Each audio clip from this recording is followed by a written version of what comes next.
Today, President Obama formally introduced his plan to reform the American surveillance system, building on the recommendations made by a White House review panel. Despite some welcome proposals, the speech offered little real change, and what the president did propose will have to go through Congress and intelligence agencies first. The strongest proposed reform was an end to the government database that stores virtually all American phone records. Obama promised to, quote, end the program as it currently exists, but we don't know where those records will be going. Moving them back to phone companies or into a private database could present privacy problems, and the NSA complains it might not be able to look up individual records quickly enough. We'll hear more about the ideas in March when intelligence agencies present their proposals for moving the database. Obama promised to create more oversight for surveillance, outlining a plan for more transparency and new posts that would advocate for civil liberties. He also reassured non-Americans that their privacy was being respected and that they wouldn't be targeted because of race or religion. It's going to be up to intelligence agencies to carry that out.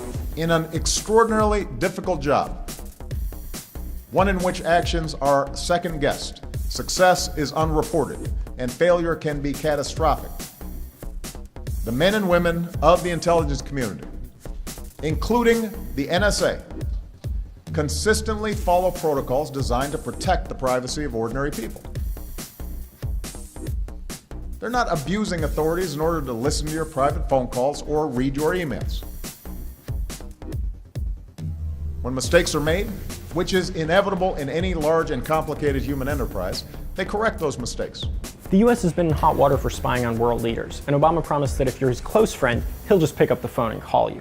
That didn't stop him from pointing the finger at other countries, though. No one expects China to have an open debate about their surveillance programs, or Russia to take privacy concerns of citizens in other places into account.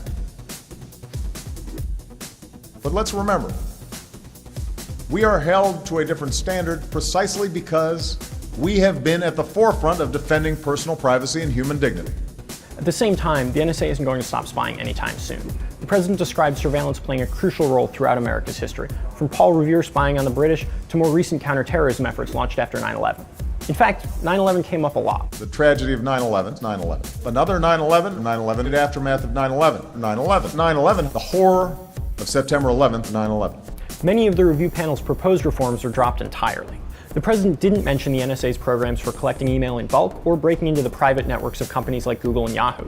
It seems likely those programs will continue with only minimal changes in oversight. The new reforms offer some hope, but little change. The next test will come when the CIA, NSA, FBI, and Congress decide what to do with President Obama's proposals.